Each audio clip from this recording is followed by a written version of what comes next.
Hi folks, welcome to this episode of Hit the Mahogany. This episode, well, we've been tagged by marketing a little bit.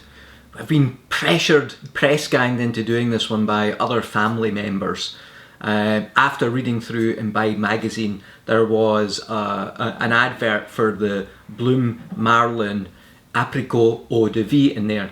And there was a recipe that was in there. So we're going to do that one. So on this episode, we're actually going to be doing their version of a gin blossom. Okay, gin blossom. Well, what is this anyway here, this Bloom Marlin Apricot Eau de Vie? Well, Eau de Vie is like water of life. And that can be anything. Like in Scotland, it's our whiskey. That's the Eau de Vie, you know, that's it. In Germany, it's Germany, Austria, it's like schnapps. And you know, a lot of them are the distillates. That's what they are. They're distilled from various things, whether that's grain or fruits. And this one happens to be from apricots. And this is from the reason this one is popular. This is a long name actually. Got my glasses here so I can read the back of this.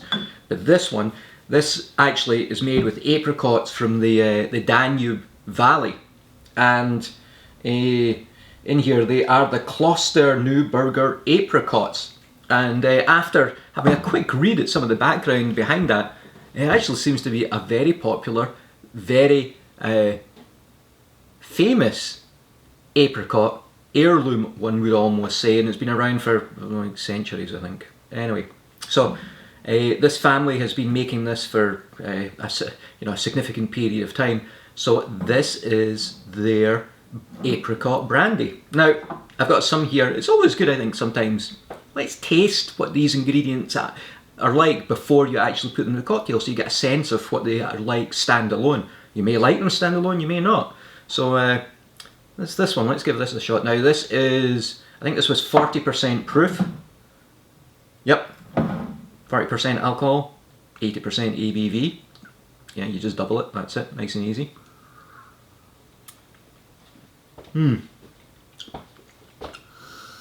Of course, remember you also taste with smell as well. It's got a high level of alcohol in it, so you do get a little bit of that numbing first of all. Then after that fades away, you then start to get the flavours coming through. That's why you sometimes with higher level of spirits, and even adding to whiskey, a little splash of water can release different, I think you can taste sort of like the different esters in there. There's other expressions that you're going to be able to taste just by a fraction of dilution, because you're not getting that antiseptic effect from the alcohol, the high alcohol content. So there's definitely a sweetness about it, but they say there's no added sugar into this. And it's almost like, I don't know, it's sort of, I can imagine, knowing that it's apricots, but maybe running through an apricot orchard. Let's just say, running through an apricot orchard naked, and there's just a little mist in the air where the ground and the trees are just a little bit moist, and you get a kind of greenness, but then there's also that fruity smell. Just as moisture, that rain just hits things at the beginning of the day or just before a big downpour happens. There's just that scent. And actually, I'm trying to remember, there's actually a term for that smell of wet ground just before rain, but this is more like the green, the leaves, but then coming whamming straight through that, you're getting the fruit as well. That is nice. It's definitely warming. Oh, wow, that's great. All right. So this is core to this. What we got here? We've got vermouth. This is white vermouth, Dolin. This is Chambord from the Chamberley region. The only region that is actually allowed to state that they actually have white vermouth, which is why it says Vermouth de Chambéry on it. And basically this is, you know what? It's white vermouth. That's it. But it's great. It's sort of, it's based from grapes, so it's like, oh, guess what? It smells like wine. But it's more than wine. Sweet. It's been fortified, aged. Still not that much. It's only, what's this, 16%.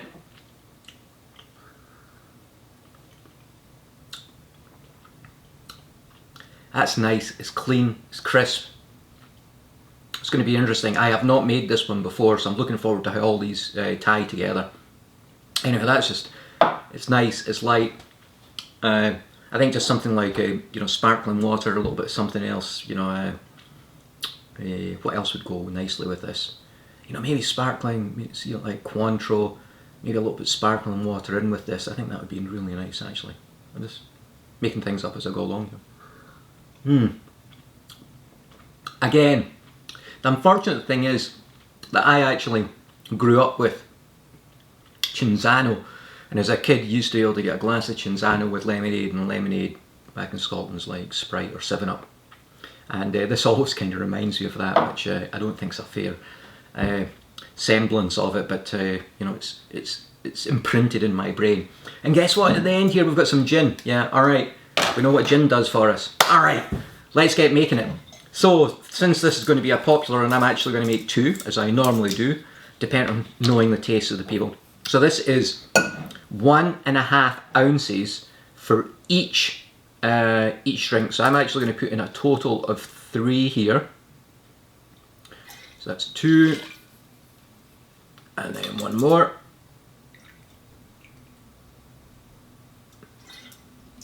That's our 3. So that was 1.5 for each. We're using our Tanqueray London Dry Gin. And then for the other 2, they are 3/4 of an ounce each.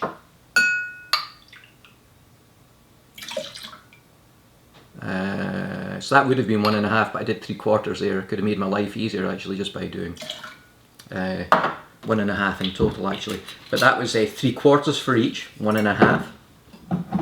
Our Eau de Vie, Apricot Eau de Vie. It's great actually. Once you're sitting there, the scent concentrated a little bit in the bottle there.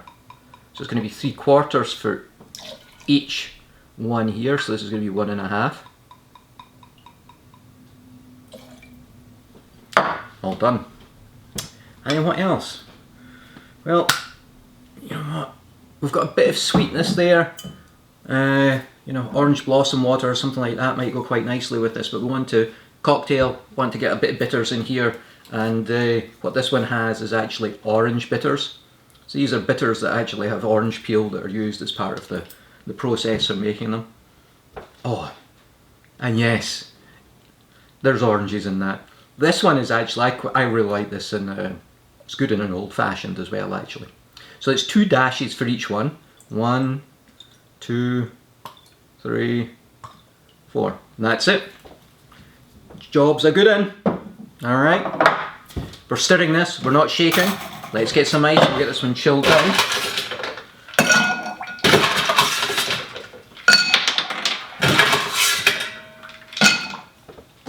Making a break for it. It was all spirit.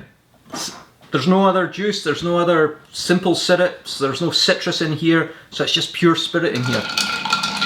A nice clear drink. So again, quickly chilling and a little bit of dilution as well, otherwise you're going to fall flat on your ass with this.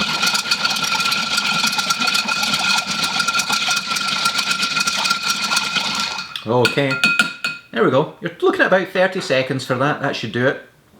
Okay, for this one, a couple of Nick Nora glasses. They're cute ones, aren't they? Little small ones.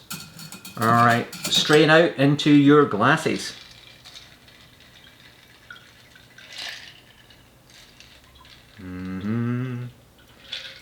Nice and clear. Really jumped from some of the brown space-based cocktails that I've been making recently. In the colder months, they just seem to warm up. We need something that it's kind of, the fact that this is a gin blossom. Let's look forward to the spring and the summer. At the time this was getting made anyway. Alright, that's it. What do we need though? We do need a little bit of citrus to cut through this. Lemon peel, channeling knife, or just a regular knife if you're wanting to cut strips of it. Get this in here. And it can actually be good to do this over the drink itself, because as you are cutting it, there's going to be little sprays of the oils actually coming off as well. You'd be surprised at how much actually comes off there. You can see this closely when you're doing it yourself. You will actually see it coming off. Let's do this around the rim, and let's get that in there. 1, And it's funny because we've got a lot of fruits, citrus fruits, where you go into the fridge, you're like, what happened to it? It's naked, it's half naked, it's lost a whole load of its skin. Well, that's what happens when you're making cocktails. Okay, give this one a little roll up actually. It just holds itself for a little while, and then it will release. There we go. There we go. And that's it. Okay. Generally, by the way, you'll see that when I do these, I haven't got ice in the glasses. If you're making these yourself, a little ice in the glass, a little bit of water, chill down your glasses. It's just easier, I think, instead of it condensing so quickly, we can actually get to see the colour a little bit. But that's what you want to do yourself. All right. Enough of the shite talking. Let's get drinking, all right? Okay. Cheers.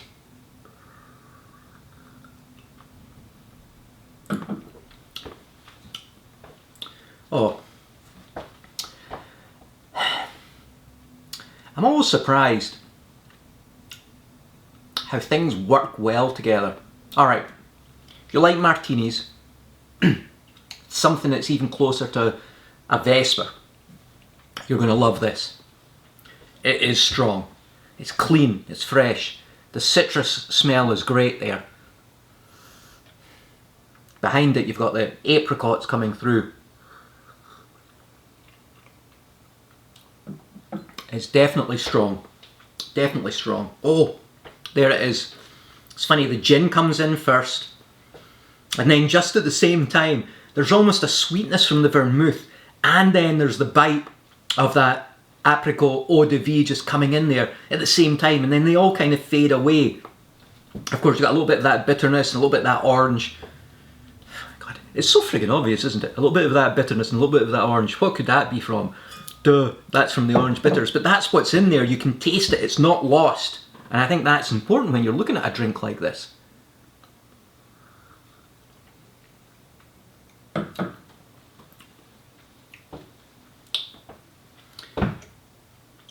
That's actually pretty complex. It's definitely very, very complex, because now I'm now getting on the side of my tongue as well.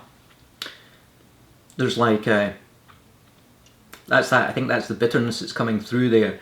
And then there's an interesting mouthfeel. There's like that dryness that comes through as well. That is crazy good. I think this is yeah, this is a really, really good drink. This is, it's very, I don't know what to say here. It's like how to say that. There's a little bit of a kaleidoscope aspect going on here, because it is very, it's simple but very complex with the way all these flavours work in your mouth. Definitely.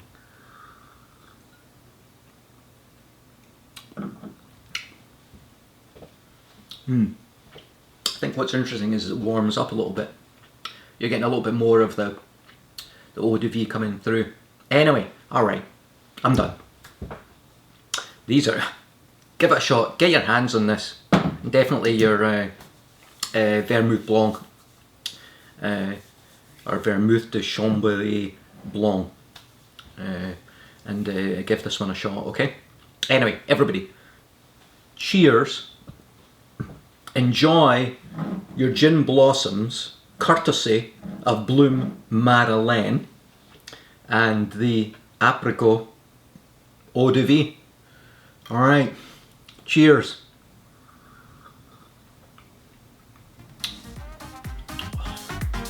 It's crisp.